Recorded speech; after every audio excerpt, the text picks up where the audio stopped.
Ladies and gentlemen, this is the fourth and last part of my MOOC.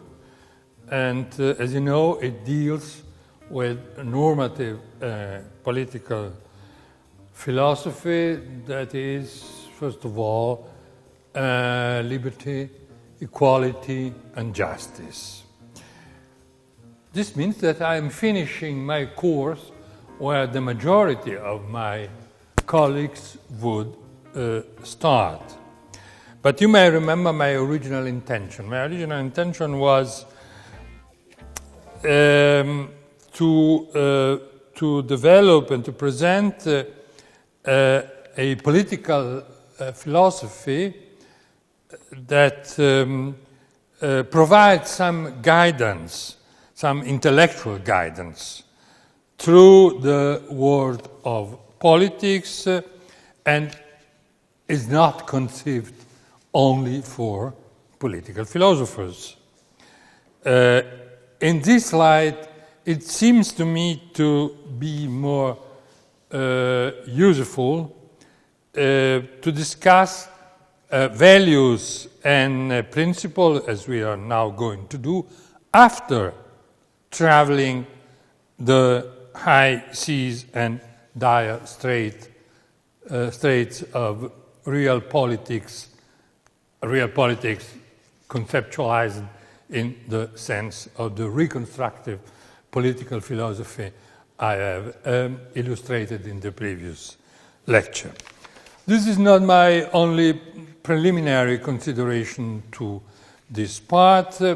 Let me now use a famous quote from Immanuel Kant: "Out of timber so crude as that from which man is made, nothing entirely straight can be built." As ever, you find the source in the file, in the documents that are uploaded on the Diversity website together with the videos. This position, this statement is, of course, inspired by Kant's pessimist or negative anthropology. And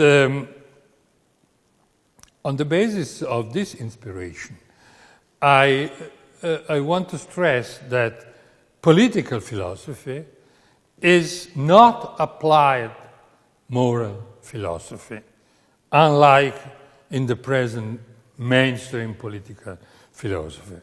And this is so because political philosophy is not aimed at building the straight thing ever, which is, a futile or self-defeating enterprise with regard to the very large gap between normative speculation on the one hand and real structures such as the states and real actors. What is then political philosophy going to do? Political philosophy, in my sense, rather asks how far and by which tools the crooked timber can be made a little bit more straight, that is, acceptably more straight in order to allow for coexistence and cooperation of men and women in the polity. To this business, reflections from the history of humankind are also important. We must know we must remember how our cultures and our societies were and are shaped.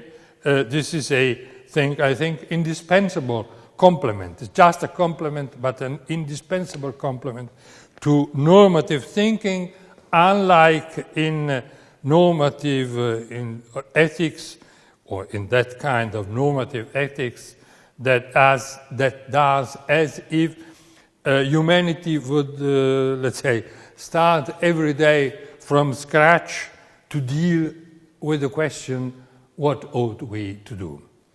Liberty is next.